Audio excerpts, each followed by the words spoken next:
Hey guys, tonight we begin with something that might lull you into the deepest sleep of your life. The utterly exhausting reality of medieval peasant survival. We're diving into what life was really like for the 90% of people history forgot about, probably because they were too busy dying to write memoirs or start Instagram accounts documenting their lifestyle choices. Forget the knights and castles. Hollywood sold you those were for the 1%. The medieval equivalent of trust fund babies who got to fight dragons while everyone else fought starvation. The truth is, if you were dropped into medieval Europe as a peasant, you probably wouldn't last a week, let alone a lifetime. You'd be dead faster than a medieval conspiracy theory spreads through a village, and believe me, that's pretty fast when everyone's bored and there's no Netflix.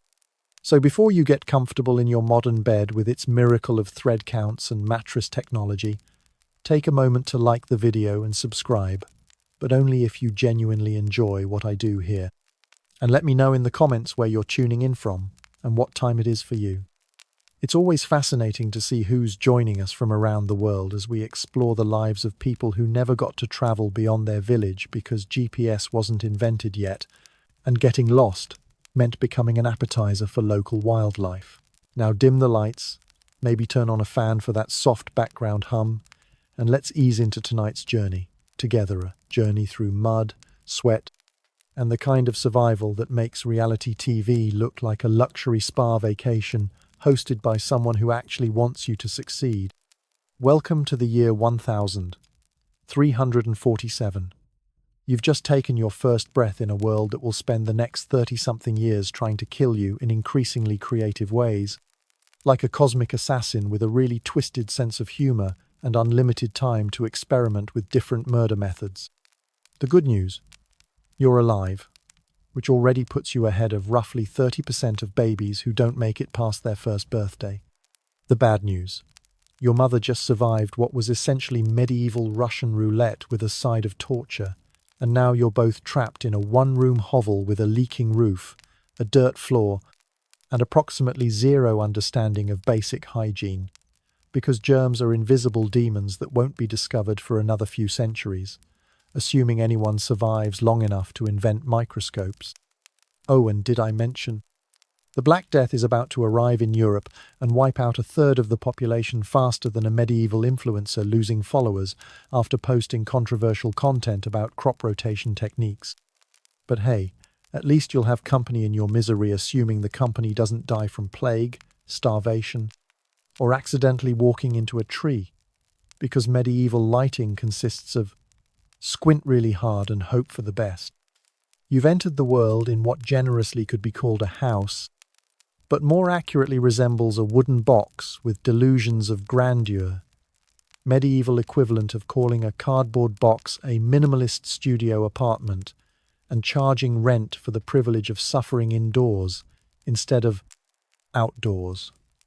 This single room will be your entire universe for years to come, shared with your parents, siblings, grandparents if they've somehow defied medieval mortality rates and achieved the miraculous age of not dead yet. A pig named something like Brunhilde, who has better social standing than you do, and definitely better table manners. Several chickens with serious attitude problems and zero respect for personal space, and an entire ecosystem of rats who consider themselves the rightful owners of the property, and you the unwelcome squatter who keeps eating their food. The walls are made of wattle and daub, basically sticks and mud, held together by hope, prayer, and whatever animal hair was available when your grandfather built this architectural disaster during what was apparently a particularly optimistic moment in his otherwise grim existence. The construction process involves weaving thin wooden strips called wattles between vertical posts, then plastering the gaps with a mixture of clay, sand, straw, and animal dung. Yes, you live inside a house made partially of shit, and this is considered cutting-edge construction technology that represents a significant improvement over living in a hole in the ground.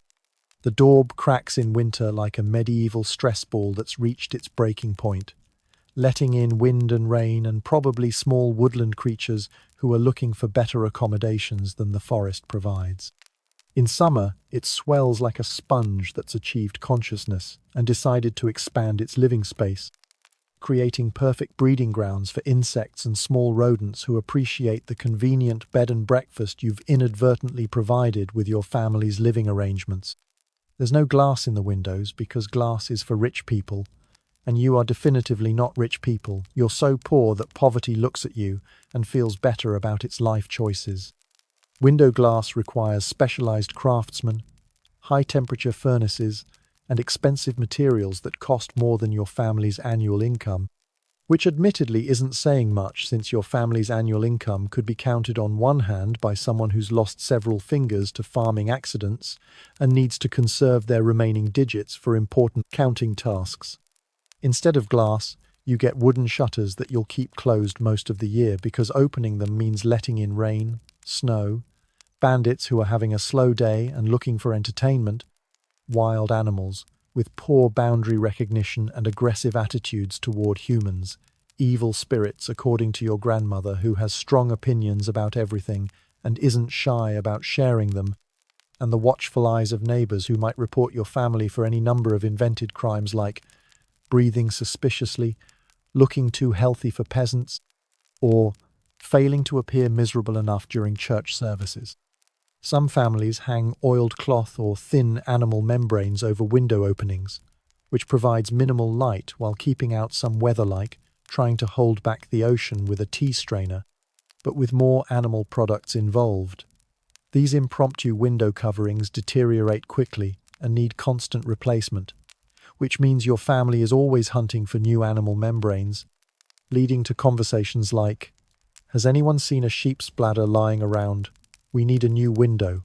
And, "Who used the cow's stomach for dinner? That was supposed to be our winter insulation." Your mother, who has just completed the medieval equivalent of climbing Mount Everest while being stabbed repeatedly by tiny medieval ninjas with a grudge against successful reproduction, will attempt to nurse you for about 2 years, assuming her body can produce enough milk. Medieval nutrition being what it is, which is to say, virtually non-existent during bad seasons and imaginatively terrible during good ones, there's a decent chance she can't produce adequate milk supply, like trying to run a dairy operation on a diet of hope and occasional turnips. Nursing mothers need extra calories and nutrients to produce milk, but extra food is a luxury that peasant families can rarely afford, like asking for Wi-Fi in a cave or requesting organic produce in a world where all food is technically organic but also frequently poisonous. If she can't produce sufficient milk, you'll be fed watered-down cow's milk from a wooden bowl that's never been properly cleaned. Because soap is expensive and hot water is a luxury reserved for special occasions like someone important is dying and we want to make a good impression on the Grim Reaper, or it's Christmas and we're feeling extravagant. The milk comes from Brunhilde's cousin, who lives in equally squalid conditions and probably carries several diseases that won't be discovered for another 6 centuries, because medieval medical research consists of poke it with a stick and see what happens, followed by, if the patient dies, try a different stick next time. Medieval cows aren't the clean, well-fed animals of modern dairy farms that pose for milk commercials and look like they enjoy their work. They're scrawny, frequently sick, and often malnourished creatures that produce milk of questionable quality. Think of them as the medieval equivalent of gas station sushi. Except you can't drive to a better restaurant because cars won't be invented for several centuries and walking anywhere takes forever. The milk isn't pasteurized. Louis Pasteur won't be born for another 500 years, and even if he existed, he'd probably be burned as a witch for suggesting that invisible creatures cause disease and that boiling things might help with hygiene. So, your baby formula is loaded with bacteria that cause everything from mild stomach upset to life-threatening infections that make you question your life choices, assuming you survive long enough to develop the cognitive capacity for regret and self-reflection. About 30% of children don't make it past their first birthday, and it's not from anything dramatic like dragon attacks or witch curses. though those would at least make for interesting obituaries that people might remember for generations. It's from the mundane horrors of existing in a world where germs are invisible demons that no one understands. Water is more dangerous than skydiving without a parachute. And the best medical advice available is pray harder and maybe bleed a little. And if that doesn't work, try bleeding a lot and praying even harder. Infant mortality isn't a statistic. It's a grinding reality that affects every family like a medieval subscription service that nobody wants but everyone gets automatically enrolled in. Parents expect to lose multiple children and often name babies after deceased siblings, creating confusing family dynamics where living children share names with their dead brothers and sisters, leading to dinner conversations like, "Please pass the bread, dead Thomas."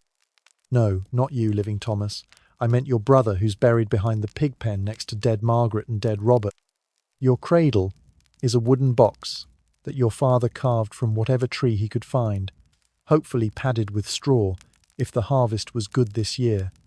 And by good, we mean nobody died from eating the grain, and only half the crops were eaten by locusts instead of the usual 3/4. The straw, if it exists, is the same material used for animal bedding and has probably hosted countless insects, mice, and God knows what else before being deemed suitable for baby furniture. It's like getting hand-me-downs from a barn, except the barn animals probably had better hygiene standards and more regular meals. More likely, your cradle is just you. Some rags that used to be clothes back when your family had higher aspirations and fewer survival concerns, and fervent prayers to saints who probably have better things to do than worry about peasant babies like helping nobles find their lost hunting falcons or blessing someone's really important hat collection. The saints are basically medieval customer service representatives who are constantly overwhelmed with requests and probably have a policy about not helping with minor issues like, "Please prevent my baby from dying of mysterious causes." The rags serving as your bedding are made from clothing that's been worn until it literally fell apart, then repurposed as baby supplies because medieval recycling means use everything until it's dust, then use the dust for something else. And when the dust runs out, find creative uses for the memory of things that used to exist. These aren't soft cotton garments fresh from some medieval baby gap. They're rough wool and linen that's been patched, mended, and used until it's barely recognizable as fabric. Your clothing consists of these same repurposed rags wrapped around you in whatever configuration keeps you marginally warm and decent, creating a look that could charitably be called distressed chic, or more accurately described as what happens when poverty meets poor lighting and gives up on trying to look presentable. Diapers don't exist as a concept because the word convenience won't be invented for another few centuries. Medieval life is all about inconvenience with a side of more inconvenience, garnished with additional inconvenience and served on a plate of suffering. When you soil yourself, you're cleaned with whatever water is available and wrapped in different rags until the dirty ones can be washed, assuming water and time are available for washing, which they often aren't because your mother is too busy preventing the family from dying to worry about laundry standards that would meet modern expectations of cleanliness. Medieval baby care is essentially keep the small human alive long enough to become a slightly larger human who can contribute to family survival, with cleanliness being a nice to have feature rather than an essential requirement. Your parents are more concerned with whether you're breathing than whether you smell good, which is probably wise, given that everyone smells terrible and complaining about hygiene is like complaining about gravity. It's just a basic condition of existence that you learn to accept. You'll sleep next to the only source of heat in the house, the fire pit in the center of the room that's essentially a controlled disaster waiting to happen, like having a small volcano as a roommate who keeps you warm, but might also randomly decide to kill everyone. This fire is the difference between life and death during winter, but it's also a constant threat to everyone in the house, especially small humans who haven't yet mastered the concept of hot things hurt and view everything as potential toys or snacks. The pit is just a circle of stones on the dirt floor, with no safety barriers or protective screens, because medieval child safety consists of learn fast or become a cautionary tale that other parents use to scare their children into compliance. Children regularly fall into fires. Adults catch their clothing on flames while working nearby because medieval fashion is surprisingly flammable. And house fires are common causes of death for entire families, turning your home into an accidental crematorium with no advance notice and definitely no insurance coverage. It's like living with a pet tiger that keeps you warm but might also eat your face if you're not careful. Except tigers are probably more predictable than medieval fires. And at least tigers don't produce smoke that fills your lungs with toxins while you're trying to sleep.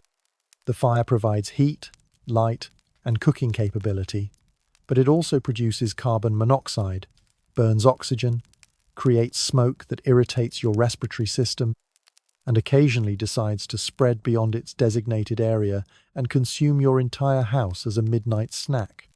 The fire burns wood, when wood is available, or whatever combustible materials can be found, dried animal dung, which burns surprisingly well and smells exactly like you'd expect burning poop to smell, straw, bits of cloth, and sometimes even bones when desperation sets in, and you're basically burning your dinner plates for warmth. Wood is expensive because forests belong to nobles who treat trees like their personal property and get very upset when peasants steal their precious timber for frivolous purposes like not freezing to death. Unauthorized tree cutting is punishable by fines that peasant families can't afford, imprisonment where you'll probably die anyway from poor conditions and inadequate food, or even death for repeat offenders. Because apparently stealing firewood is a crime worthy of capital punishment, in a world where staying warm is literally a matter of survival. It's like having parking meters for oxygen, where breathing costs money and poor people are expected to just hold their breath until they can afford proper respiration permits. Gathering fallen branches requires permission and is often restricted to certain times of year when lords graciously allow peasants to collect deadwood, like a really depressing version of trick-or-treating where instead of candy, you get maybe enough fuel to not freeze to death, and instead of costumes, you wear rags and grovel to officials who take their tree-guarding responsibilities very seriously. The permission process involves groveling to various officials who treat dead branches like precious gems instead of, sticks lying on the ground that nobody was using anyway. This means you're constantly balanced between burning to death and freezing to death, because medieval climate control consists of hope the wind isn't blowing the smoke directly into your face tonight while you're trying to sleep without suffocating or catching fire.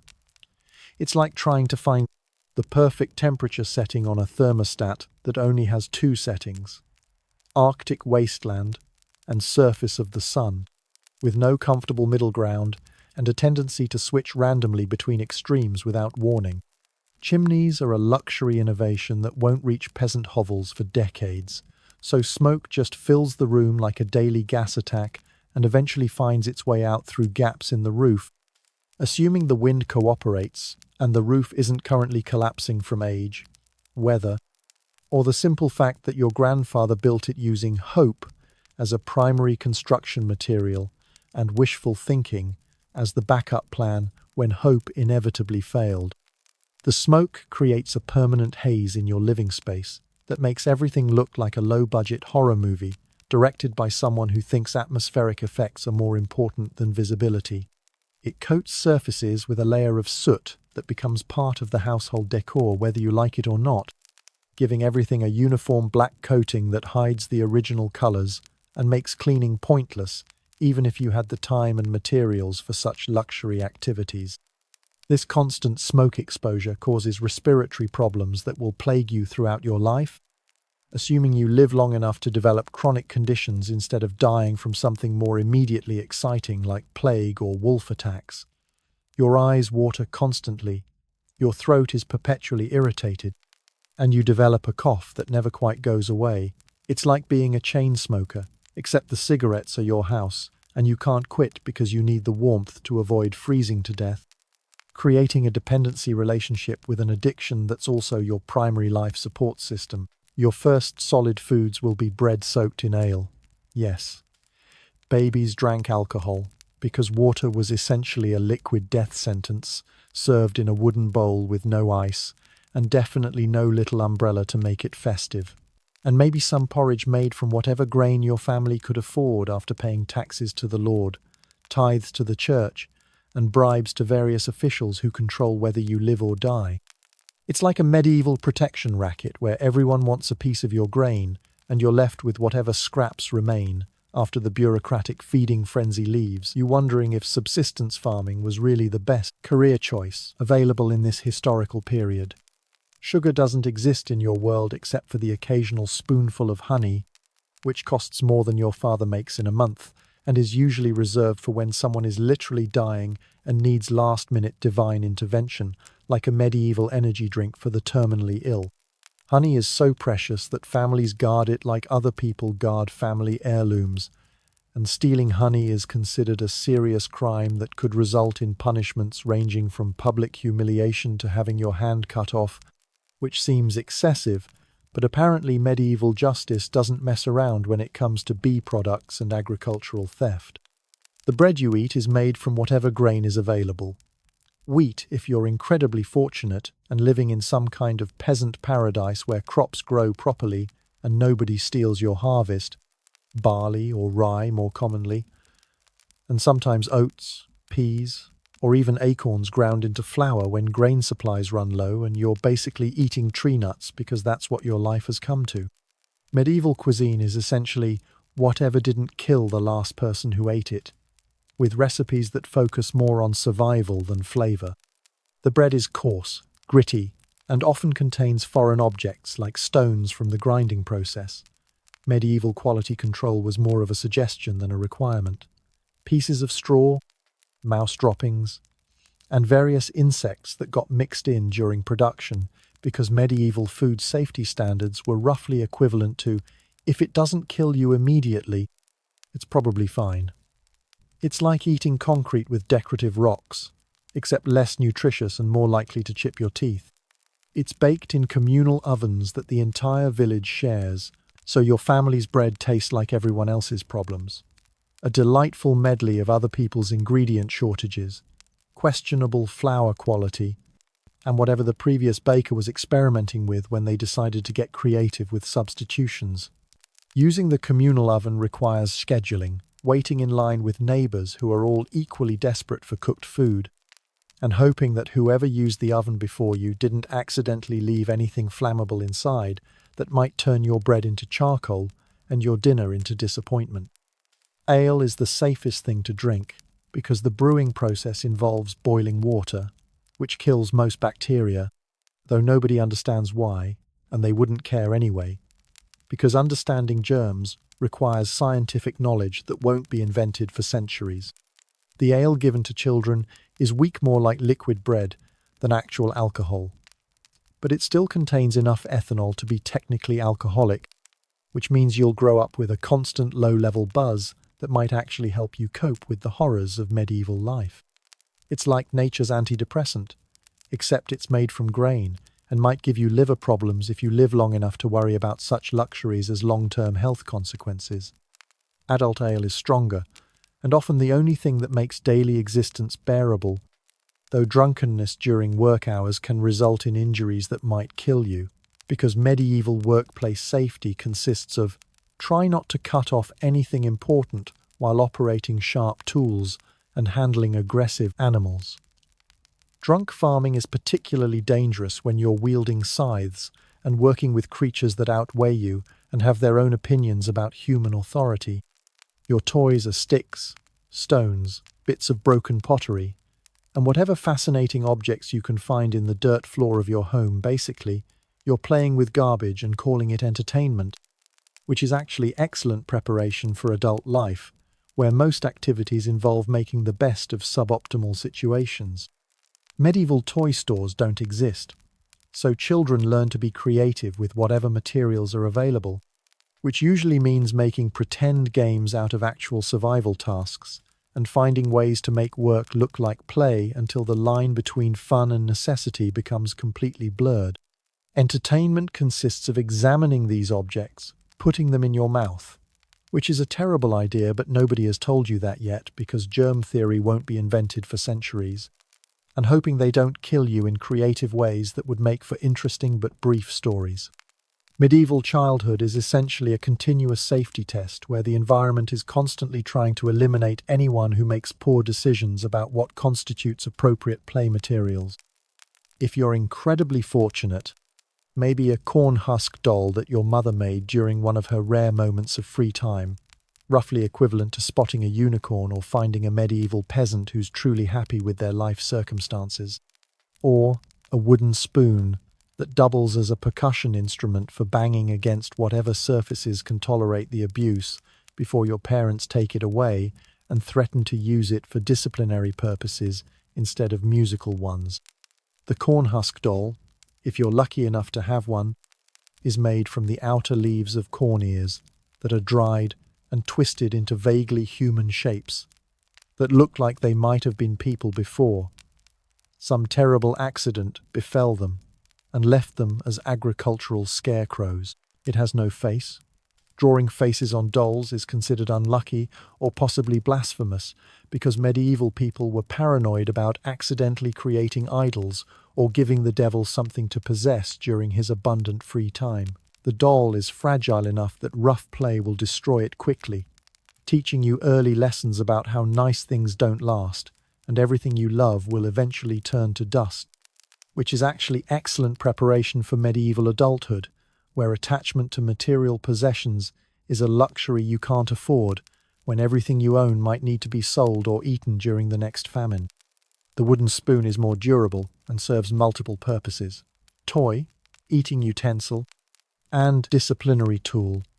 When parents need to correct behavior through physical persuasion that definitely wouldn't be approved by modern child psychology experts, but seems perfectly reasonable when children's mistakes can result in family starvation or death.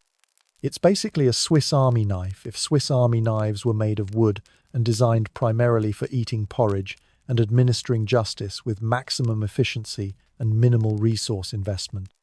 Your mother spends most of her time trying to keep everyone alive through a combination of cooking, cleaning, brewing, spinning, weaving, animal care, and hoping that nothing catastrophic happens while she's managing these responsibilities. Basically, she's running a small business where the product is continued family existence, and the profit margin is not dying this winter.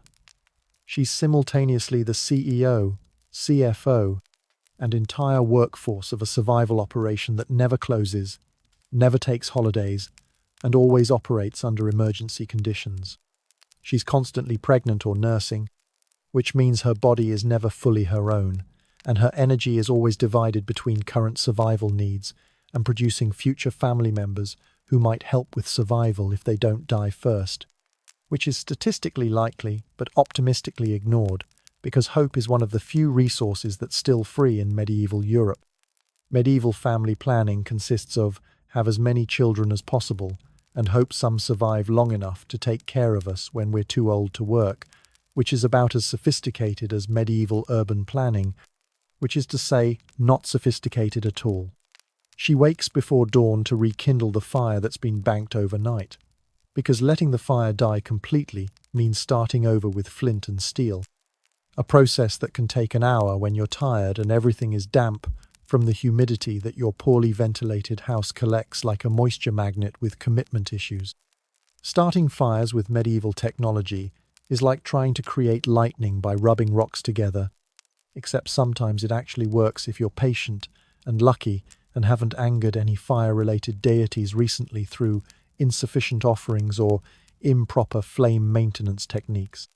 She prepares whatever food is available for the family's first meal, which might be leftover porridge from yesterday, if there was any left after everyone got fed and the mice took their share, bread if any exists, and hasn't been eaten by rodents overnight, and ale for everyone, because water is still playing for the other team as far as human survival is concerned. Breakfast planning involves complex calculations about available food, family size, expected caloric needs for the day's labor, and how many meals you can squeeze out of whatever ingredients haven't spoiled yet or been claimed by the local wildlife that considers your pantry their personal buffet.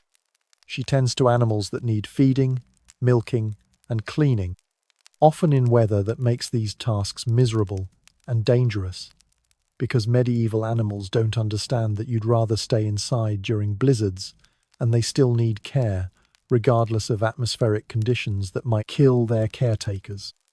Animals are walking investments that could die at any moment from disease, predators, or simple bad luck, so they require constant attention, even when providing that attention might kill you from exposure, injury, or exhaustion. Your father's day begins equally early with agricultural work that changes seasonally but never gets easier, like a job where the requirements constantly change, but the pay always stays terrible, and the benefits package consists of you get to keep whatever food the Lord doesn't want after taxes. Spring means preparing, fields for planting, breaking up soil with primitive plows, clearing rocks and debris. Medieval fields are basically obstacle courses that happen to grow food. Spreading whatever fertilizer is available, usually animal waste, which means your food is literally grown in shit, and hoping that weather conditions cooperate with human efforts instead of destroying months of work in a single afternoon storm that arrives without warning and leaves without apology. The plows are wooden with iron shares if the family can afford metal, pulled by oxen or horses if the family owns them, or by humans if they don't, essentially. If you can't afford animal labor, you become the animal. Human-powered plowing is exactly as backbreaking as it sounds and twice as humiliating, especially when your neighbor's oxen are judging your agricultural technique while you're bent over like a medieval question mark, trying to break up soil that has the consistency of concrete mixed with rocks and disappointment. The soil is hard, rocky, and often waterlogged or drought-stricken depending on weather patterns that nobody can predict accurately, because medieval meteorology consists of look at the sky and guess, then blame witches when you're wrong.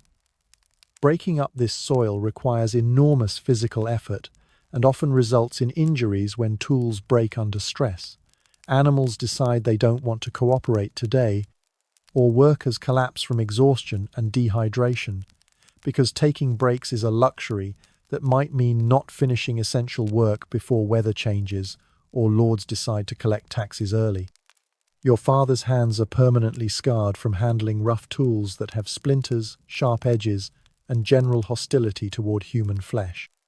His back is chronically injured from heavy lifting and awkward positions required for agricultural work, and his life expectancy is shortened by decades of physical abuse that would make modern workplace safety inspectors faint and then write very strongly worded reports that nobody would read. Medieval farming is essentially a contact sport where the contact is between human bodies and everything sharp, heavy, or dangerous in the environment, and the only protective equipment is try not to bleed too much on the crops. The first few years of your life are spent in a constant state of barely controlled chaos, like living in a disaster movie where the disaster is just everyday existence, and the special effects budget consisted of whatever horrible things could happen naturally without any additional effort from the production team. You learn to crawl across dirt floors that are essentially medieval minefields of animal waste, dropped food, sharp objects, and mysterious stains that everyone has agreed to ignore because investigating them might reveal information nobody wants to know. The floor is packed earth mixed with straw, animal hair, and various organic materials that decompose slowly and attract insects like a convention center for medieval pests who've heard that humans provide excellent accommodations and room service. It's swept occasionally with bundles of twigs, but sweeping only redistributes dirt rather than removing it, and deep cleaning is impossible without modern tools and materials. Basically, you're rearranging the filth rather than eliminating it, like playing Tetris with dirt and hoping to achieve some kind of hygienic victory through strategic placement of grime. You learn to walk by grabbing onto whatever stable surfaces exist, which aren't many, and hoping you don't pull down anything important like the roof support beams, which would be embarrassing and potentially fatal, or your father's farming tools that represent the family's entire economic future, which would be catastrophic and definitely result in punishment that you'd remember for however long you managed to survive afterward. The house has minimal furniture, stools or benches for sitting that double as tables when needed, a table if the family is prosperous enough to afford specialized furniture instead of multi-purpose everything, storage chests for keeping belongings safe from mice and weather. Spoiler alert, they're not very safe from either. And sleeping areas that are usually just areas of floor covered with straw, and whatever bedding can be improvised from materials nobody else needs for more important purposes. Medieval interior design follows the principle of, if it's not functional, we can't afford it. So everything serves multiple purposes, and nothing exists purely for aesthetics or comfort. Your bed is also storage space, your table is also a workbench, and your chair is also a stepladder. It's like living in a really depressing version of a transformer, where everything changes into something else you need, but nothing ever changes into something you want. And the transformation process usually involves splinters and disappointment. By age 3, you're no longer considered a baby, but rather a very small, inefficient adult who needs to start contributing to the family's survival or risk being seen as a drain on resources that the family can't afford during difficult periods when every mouth to feed represents a threat to everyone else's continued existence. Your first job is keeping yourself alive, which is more challenging than it sounds when your environment includes open fires that want to burn you, aggressive farm animals that view you as either food or a threat, contaminated water sources that are playing for the disease team, poisonous plants that look exactly like edible ones because nature has a sense of humor, and adults who are too exhausted from their own survival efforts to provide constant supervision. Toddler-proofing doesn't exist as a concept because medieval parents believe that children learn best through natural consequences, and natural consequences in medieval times often involve pain, injury, or death, followed by valuable lessons about cause and effect. Instead of baby gates and outlet covers, children learn through trial and error, with error often resulting in memorable lessons about why certain activities are discouraged by people who care about your continued existence. You learn not to touch the fire by getting burned. You learn not to eat random objects by getting sick. You learn to avoid dangerous animals by getting bitten or kicked. And those who don't learn quickly enough often don't survive to learn at all. Medieval childhood is essentially natural selection in action, with the environment constantly testing whether you're smart enough, fast enough, and lucky enough to deserve continued existence in a world that has no patience for slow learners or unlucky individuals. Medieval childhood development theory consists of children are basically tiny, incompetent adults who need to become competent as quickly as possible, or everyone suffers, with no recognition of developmental stages, learning disabilities, or individual differences in ability. You're expected to perform adult tasks at adult levels immediately, and failure isn't seen as a normal part of learning. It's seen as evidence that you're not trying hard enough, or that your family failed to raise you properly, according to medieval standards of child rearing. Excellence.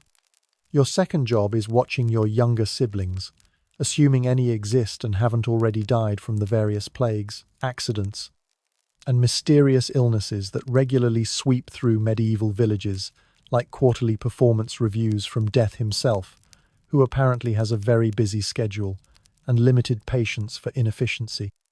This means making sure they don't fall into the fire, a constant threat when toddlers and open flames coexist in confined spaces.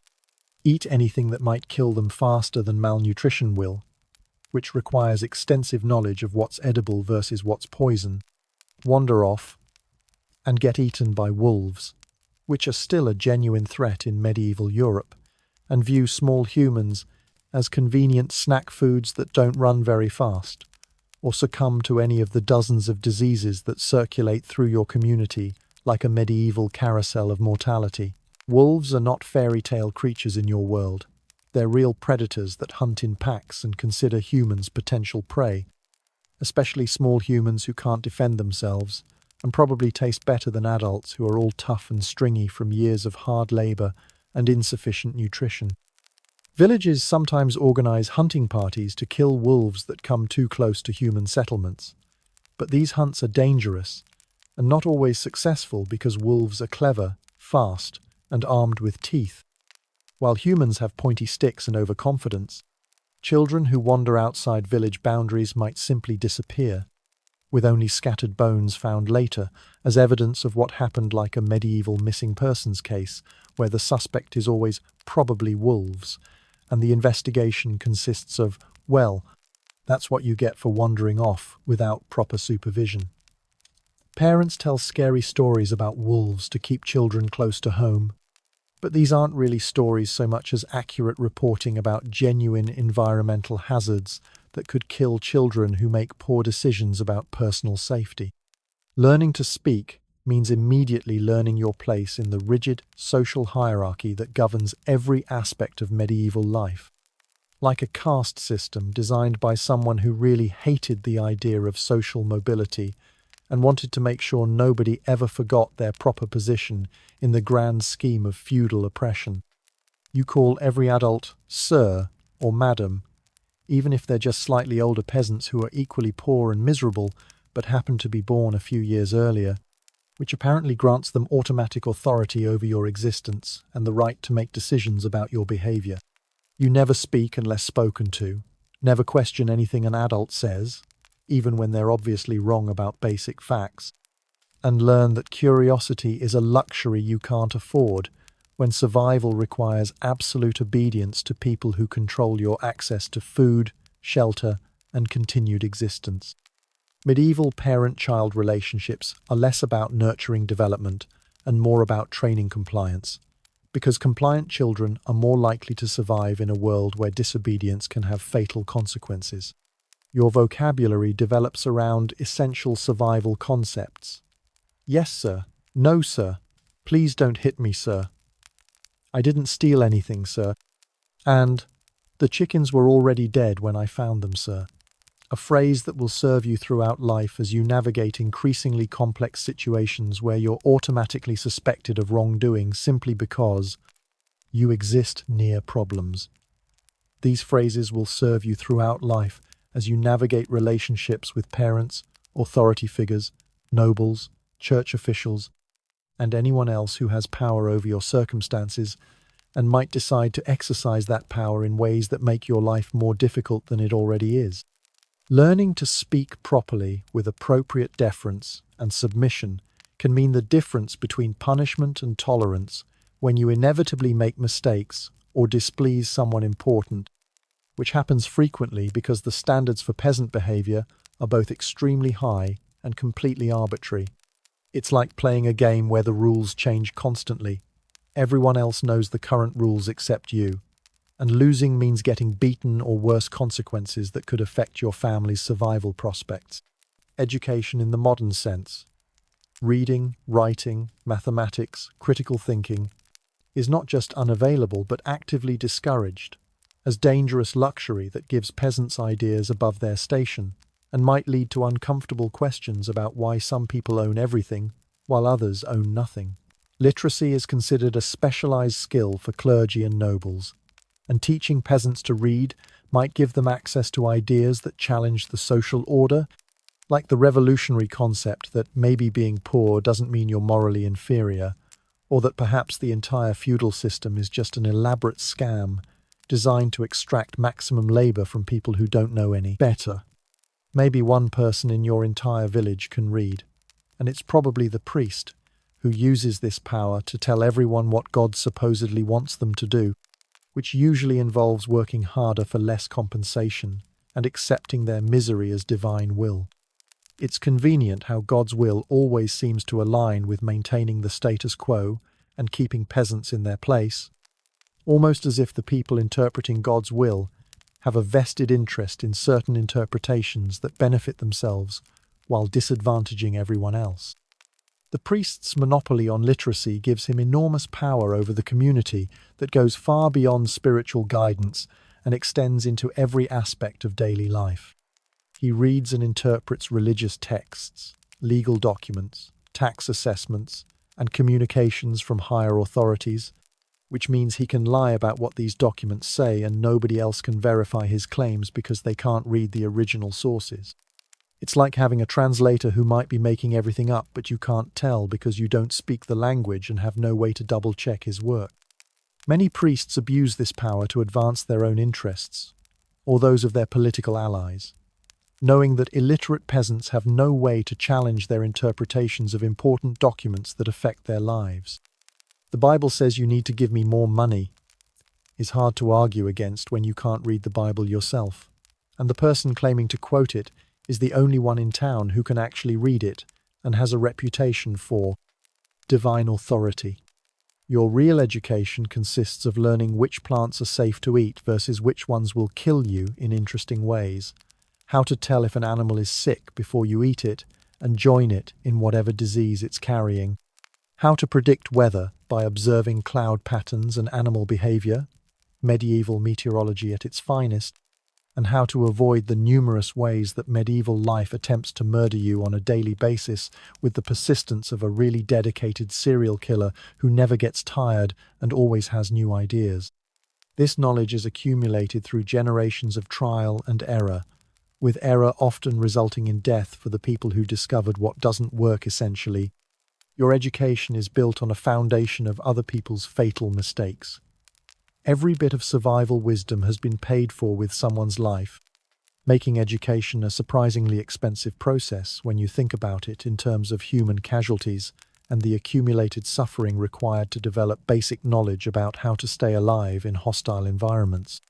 Plant identification is literally a matter of life and death, like a botanical game of Russian roulette, where the wrong choice means organ failure instead of just embarrassment.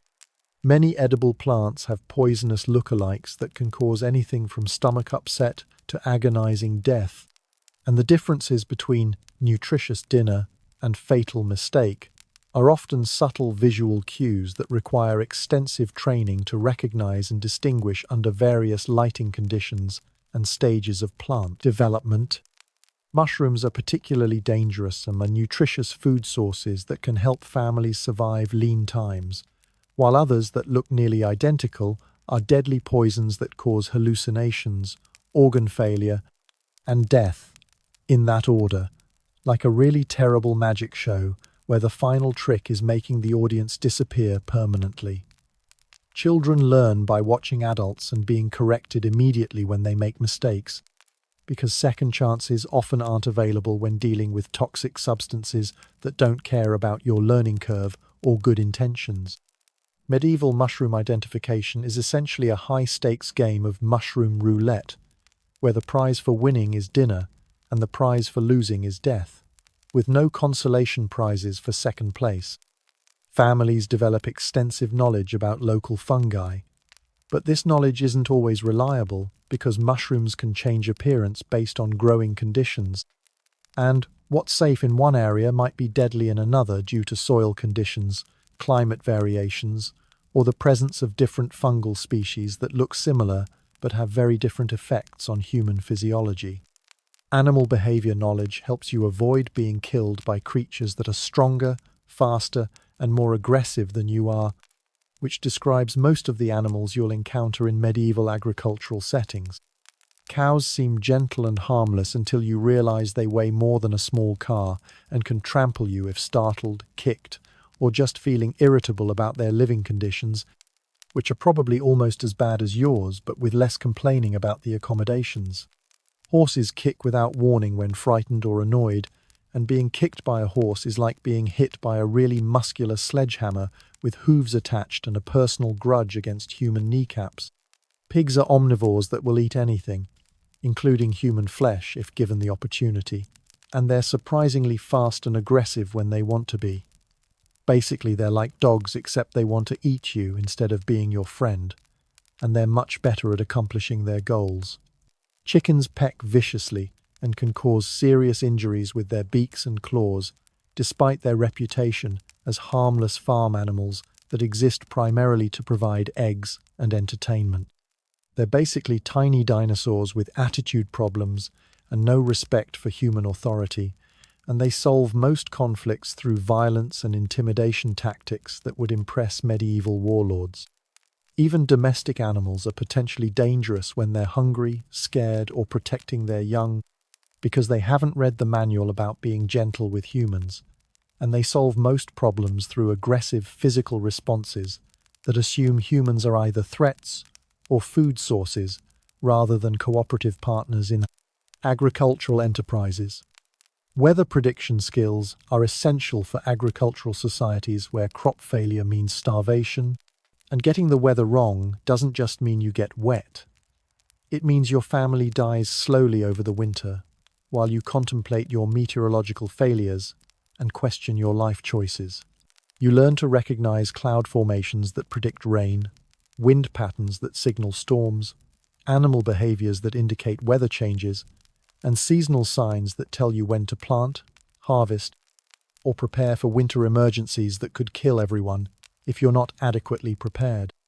This knowledge isn't always accurate. Medieval people often starve because weather doesn't cooperate with human expectations and apparently doesn't care about your carefully laid plans or survival needs, but it's the best guidance available for planning activities and allocating resources in a world where nature is actively trying to ruin your day and has unlimited resources to accomplish this goal.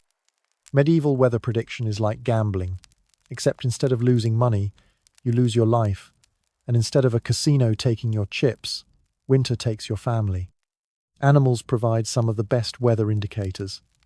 Cows lying down together often means rain is coming, though sometimes they're just tired or social.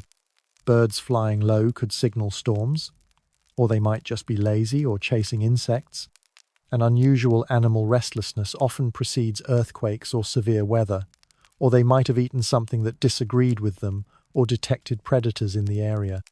Children learn to read these signs and report observations to adults who make decisions about when to harvest, when to bring animals indoors, and when to prepare for emergencies. The challenge is that animal behavior isn't always reliable. Sometimes cows lie down because they're cows, and that's what cows do, not because they have meteorological insights that humans lack and want to share their weather forecasting expertise. Sometimes birds fly low because they're chasing insects or avoiding wind currents, not because they're warning you about incoming storms and want to help with your agricultural planning. Reading animal behavior for weather prediction is like trying to understand a foreign language spoken by creatures who might not actually know what they're talking about and might just be going about their normal business without any concern for human survival needs. By age 7, you've officially crossed the threshold from small burden to potential contributor, which means your real education begins. And by education, I mean learn to work like an adult, or everyone dies a slow, miserable death that could have been prevented if you'd just tried harder to be useful. This education takes place in the family's workplace, usually a combination of small farm, craft workshop, and general survival operation under the supervision of adults who learned everything through trial and error, most of which involved serious injury, permanent disability, or watching other people die from preventable mistakes that could have been avoided with better knowledge or different circumstances. 7 is considered the age of reason in medieval thinking, when children become capable of moral responsibility and practical contribution to family survival efforts. This doesn't mean you're actually reasonable by modern standards. You're still a small child with limited understanding and poor judgment who thinks mud is delicious and fire is pretty to look at, but society now expects you to work, obey complex instructions, and accept responsibility for mistakes that might have serious consequences for family survival and everyone's continued existence. Medieval childhood development theory consists of children are basically tiny, incompetent adults who need to become competent as quickly as possible, or everyone suffers the consequences of their incompetence, with no recognition of developmental stages, learning disabilities, or individual differences in ability. You're expected to perform adult tasks at adult levels immediately, and failure isn't seen as a normal part of learning. It's seen as evidence that you're not trying hard enough, or that your family failed to raise you properly, according to medieval standards of child rearing. Excellence. If you're a boy, you're handed farming tools that weigh nearly as much as you do and told to start breaking up soil that has the consistency of concrete after being compressed by oxen, horses, and human feet for generations of agricultural use. The tools are primitive and dangerous. Wooden-handled hoes with iron blades that can cut off fingers if mishandled, sickles with curved cutting edges that can slice through flesh as easily as grain, scythes with long, sharp blades that can easily cut off limbs if you lose control or stumble while using them during long days of repetitive labor. Safety training consists of "don't cut yourself" and "if you break this tool, we can't afford to replace it, so you'd better figure out how to use it without destroying our family's economic future through careless tool management."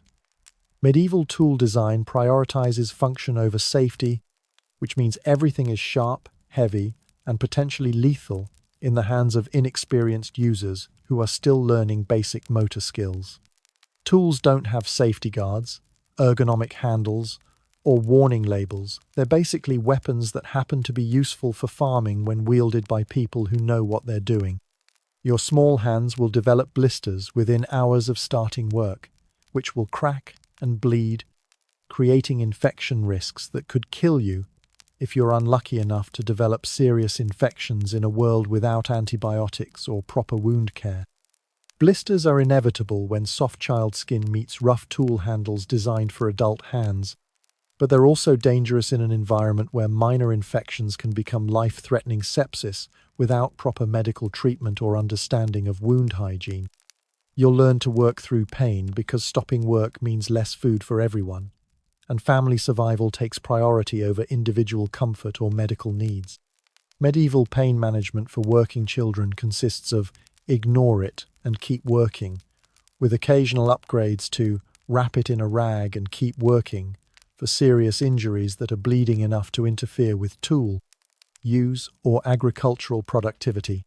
There's no concept of age-appropriate tasks or gradual skill-building ideas that won't be invented until people have enough food security to worry about optimal child development instead of immediate survival.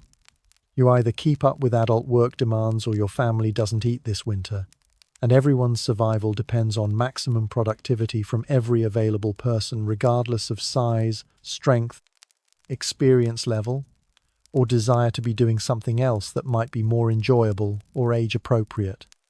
Children are expected to work alongside adults from the moment they're physically capable, and failure to contribute adequately means being seen as a liability rather than an asset.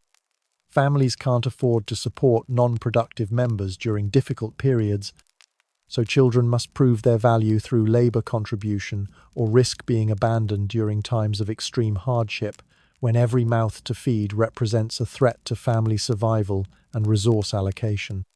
You learn to plant seeds according to lunar cycles and seasonal indicators that have been passed down through generations of trial and error, mostly error, judging by how often people starve despite following traditional agricultural practices.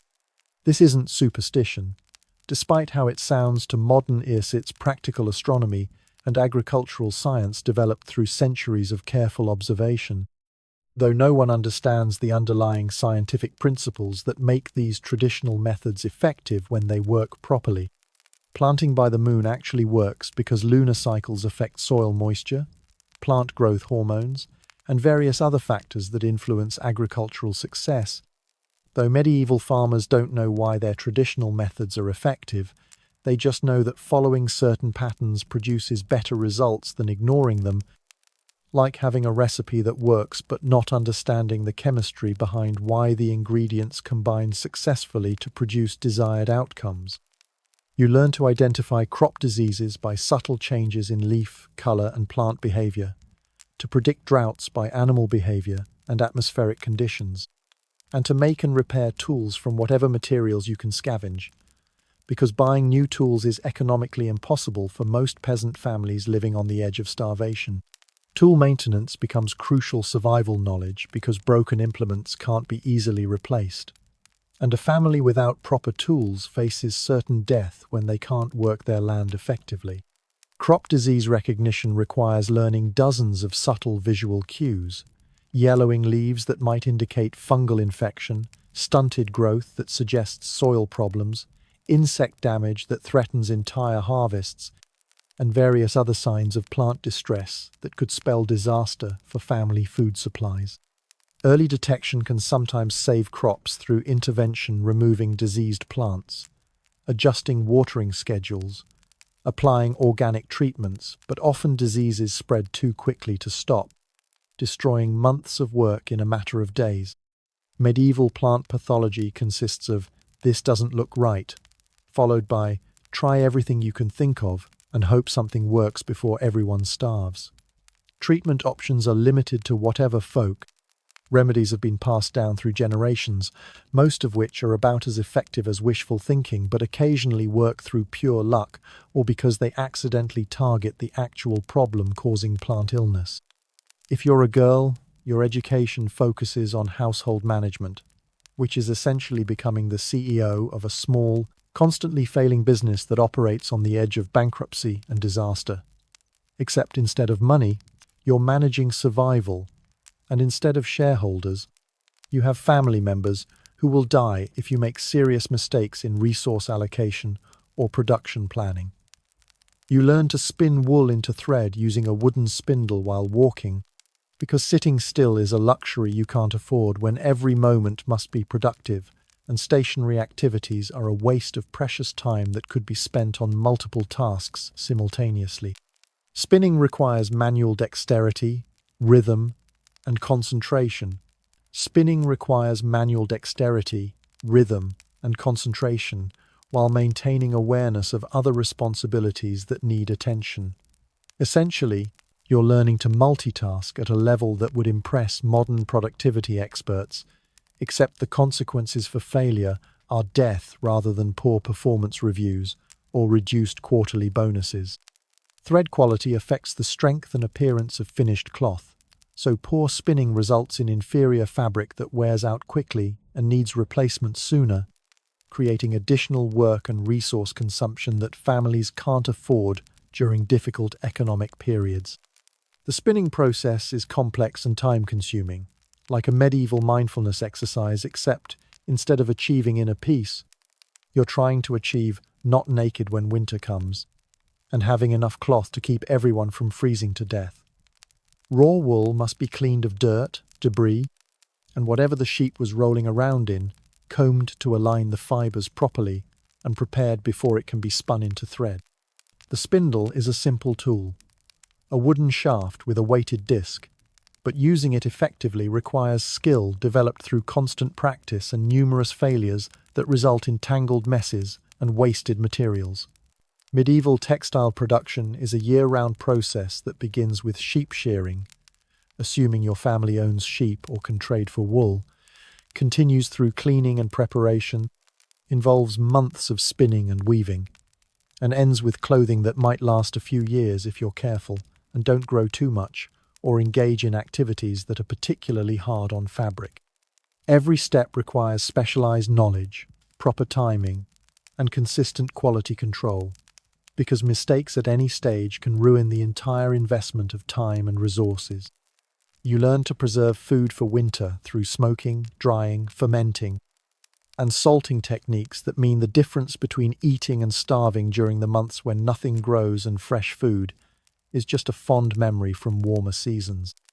Food preservation is complicated chemistry that medieval people understand empirically without knowing scientific principles. They know what works through trial and error, but they don't understand why it works, which makes troubleshooting problems especially challenging when traditional methods fail.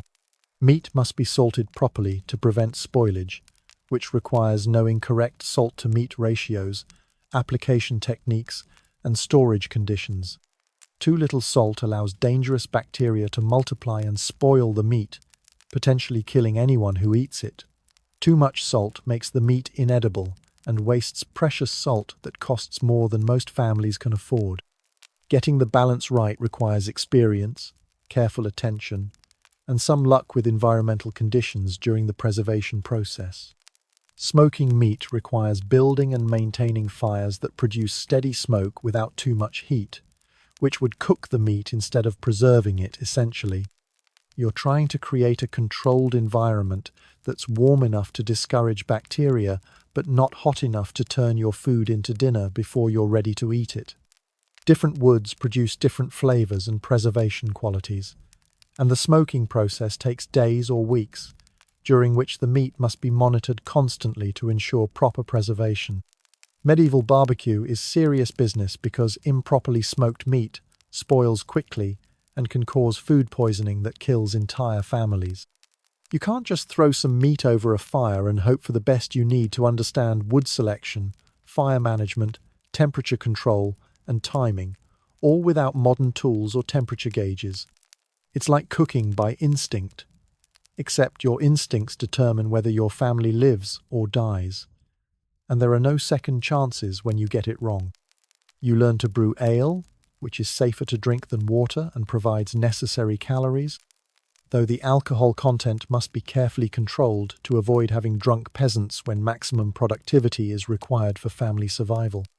Brewing is complex fermentation science that medieval people master through experience, rather than understanding biochemical processes involved in converting grain sugars into alcohol while maintaining proper bacterial balance. Ale brewing requires careful attention to temperatures, timing, and cleanliness factors that medieval brewers understand through practical experience, even though they don't understand the underlying microbiology. Grain must be malted by soaking and sprouting to convert starches into fermentable sugars, mashed to extract those sugars, boiled to concentrate flavors and kill harmful bacteria, and fermented under controlled conditions to produce ale that's both safe to drink and nutritionally valuable. The brewing process must be managed to produce appropriate alcohol levels, enough ethanol to kill harmful bacteria and make the ale safer than water, but not enough to impair workers who need to perform dangerous agricultural tasks. Too little alcohol means the ale isn't safe to drink and might cause illness or death. Too much alcohol means drunk workers who injure themselves or others while handling sharp tools and aggressive animals. Medieval quality control for ale brewing consists of taste it and see if it kills you, followed by if you're still alive tomorrow. It's probably safe for everyone else.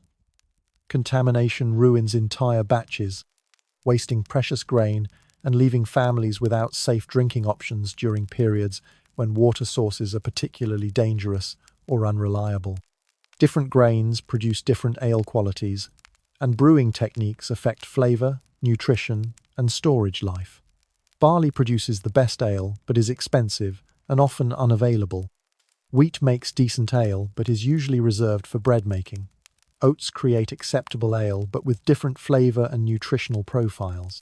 Medieval brewers learn to work with whatever grains are available and adjust their techniques accordingly. You learn to make soap from animal fat and wood ash, to weave cloth from the thread you've spun, and to manage food supplies so that the family has something to eat year-round, despite seasonal variations in food availability and unpredictable crop yields. Soap making requires combining fats with lye made from wood ash in proper proportions to create cleaning agents that actually work, instead of just spreading grease around and making everything worse. The soap-making process is dangerous because lye is caustic and can cause severe chemical burns if handled improperly. Essentially, you're working with materials that can dissolve human skin while trying to create cleaning products. Medieval safety protocols for soap-making consist of try not to splash it on yourself, and, if you do splash it on yourself, rinse immediately with whatever water is available and hope for the best.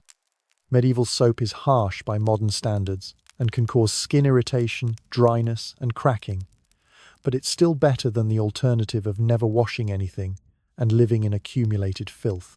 Soap making also requires access to animal fat, which competes with food preparation, since fat is valuable for cooking and providing calories during lean periods. By your early teens, you've acquired enough skills and physical strength to handle adult responsibilities which means you're ready for medieval marriage. And when I say marriage, I mean a legal and economic contract between families that happens to involve you living with a stranger for the rest of your hopefully brief life while trying to produce enough children to ensure family survival. Love, romance, and personal compatibility are luxury concepts that won't be invented for several more centuries when economic survival becomes less precarious for ordinary people, and individuals can afford to consider emotional fulfillment alongside practical necessities. Medieval marriage is a business arrangement where the product is continued, family existence, and the payment is lifelong commitment to someone you might not even like, let alone love in any modern sense of romantic attachment. Marriage negotiations begin years before actual weddings, often starting when children are still young enough that their eventual personalities, preferences, and physical characteristics are unknown quantities. Parents evaluate potential matches based on practical considerations that determine family survival prospects. Land ownership, tool availability, complementary skills, family reputation for hard work and honesty, and likelihood of survival through common illnesses and accidents. If you're a girl, your marriage might happen as early as 12 or 13, as soon as you're physically capable of bearing children without immediately dying from the experience. Your husband might be 20 or 30 years older, chosen for his ability to provide economic security and protection rather than personal appeal or compatibility essentially. You're being traded to someone who can afford to feed you in exchange for housework, childcare, and reproductive services. Medieval marriage for girls is like being assigned a job you can't quit, with a boss you didn't choose, doing work that might kill you, for wages paid to your family rather than yourself. Romance is not a consideration when survival requires practical partnerships that maximize resource utilization and productive capacity. The wedding ceremony takes place outside the church building because peasants aren't considered worthy of indoor religious ceremonies where important people conduct their spiritual business. You'll exchange simple iron rings if your families can afford them, though these will turn your fingers green and might cause infection from prolonged contact with cheap metal. More likely, you'll just make verbal promises witnessed by the community while the priest mumbles Latin phrases that no one understands but everyone recognizes as religiously significant.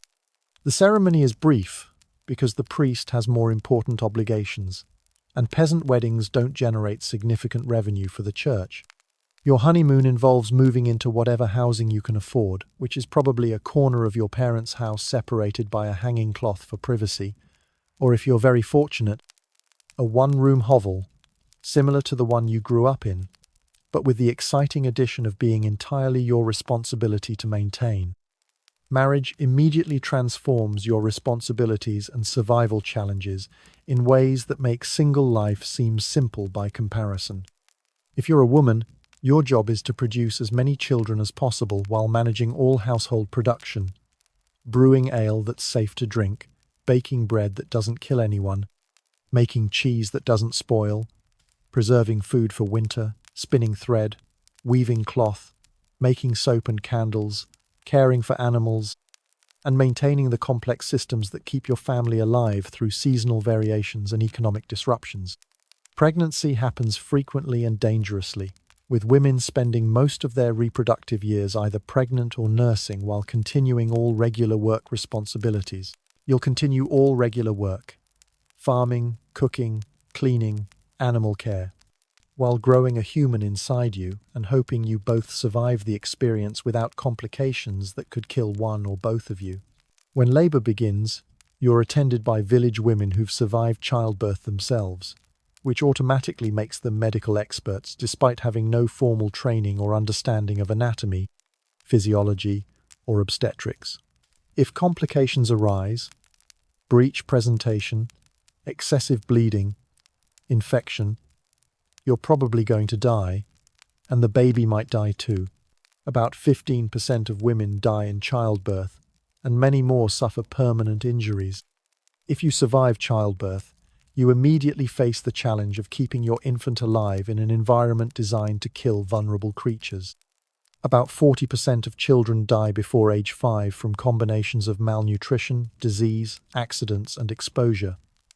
You'll probably bury several babies before any survive to adulthood. By your 20s, you've probably buried multiple children, several siblings, and you're starting to wonder which specific disease or injury will eventually kill you. Medieval life offers numerous exciting options for premature death, and most people experience several near-fatal illnesses or injuries before succumbing to whatever finally overwhelms their depleted immune systems. The most famous killer is the plague, which arrives every few decades to eliminate approximately 1/3 of Europe's population.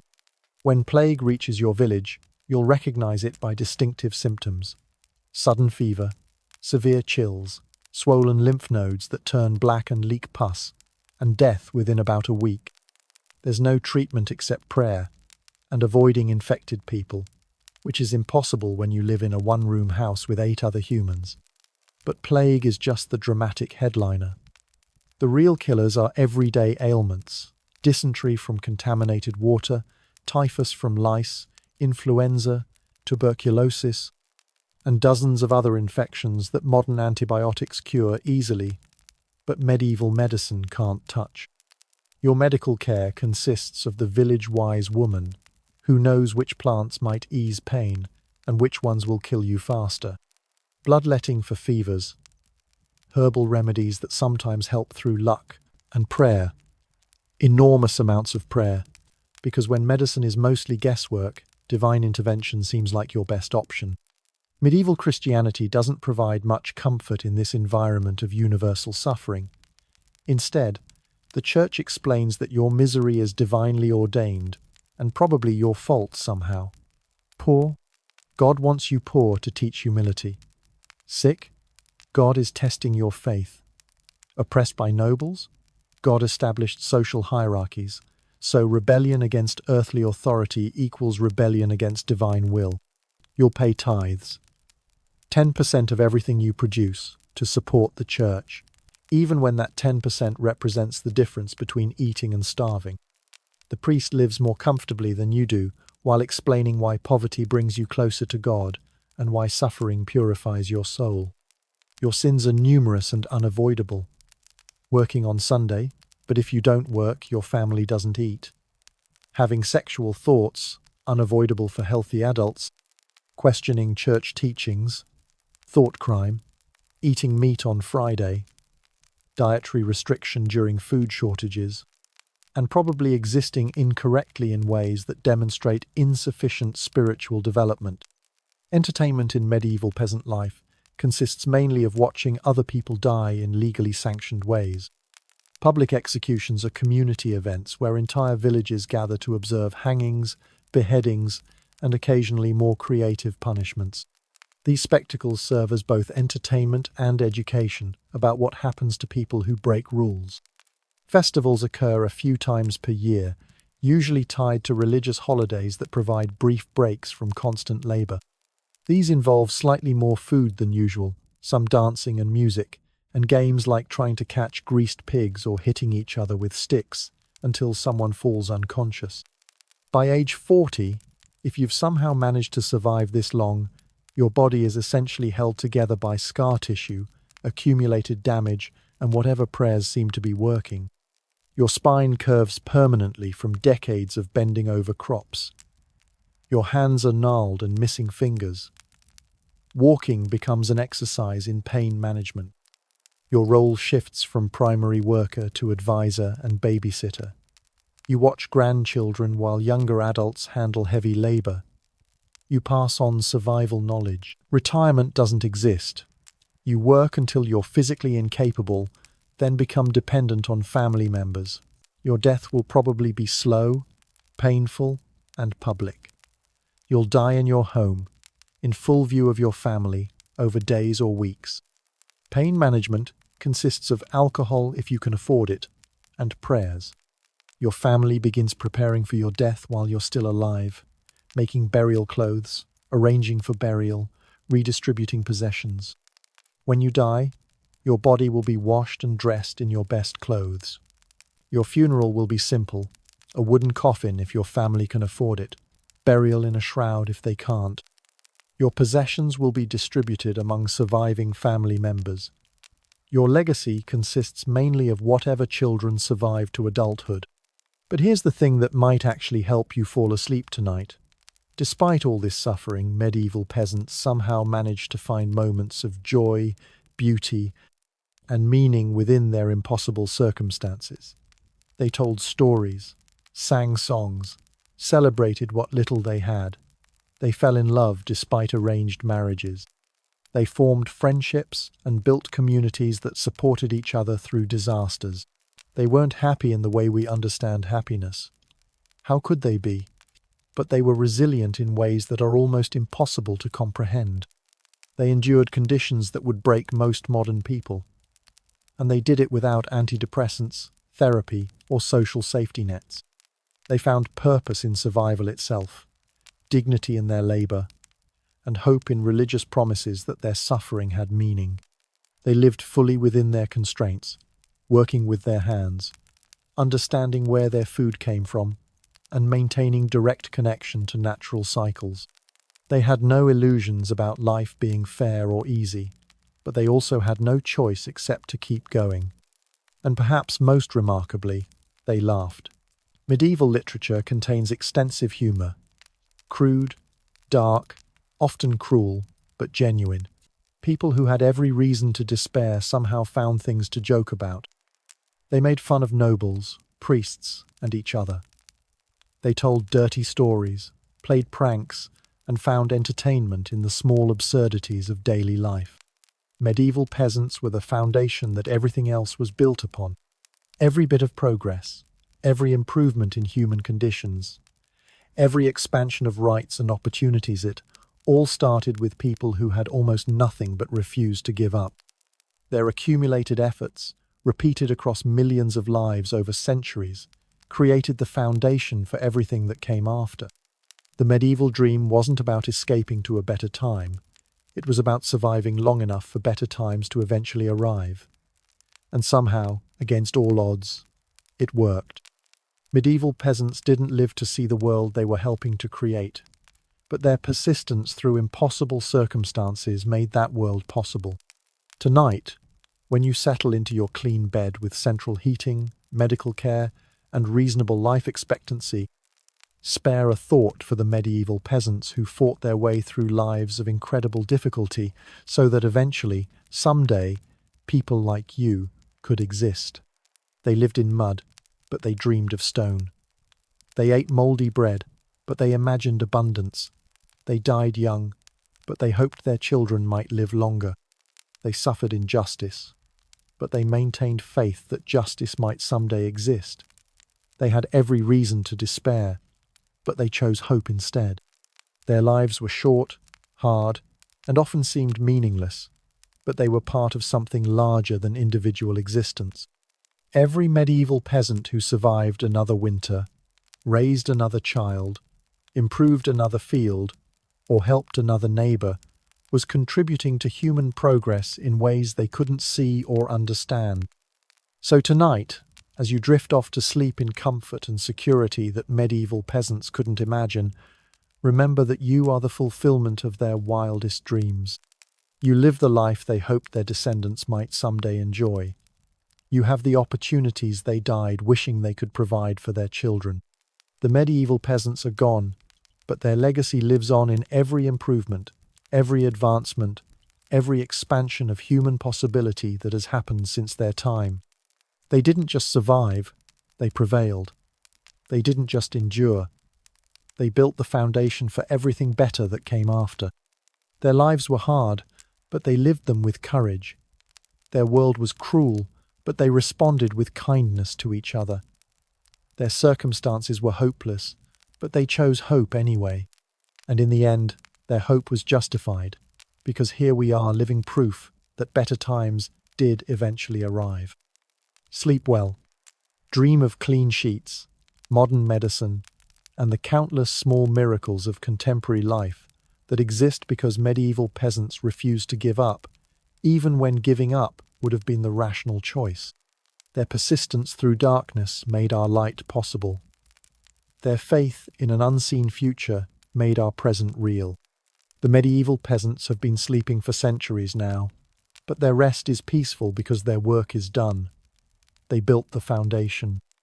Everything else was just adding stories to the structure they created through lives of unimaginable difficulty and unconquerable hope. Sweet dreams.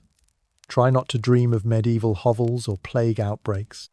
Instead, maybe dream of the courage it took to keep going when everything seemed hopeless, and the faith it required to believe that suffering might eventually lead to something better.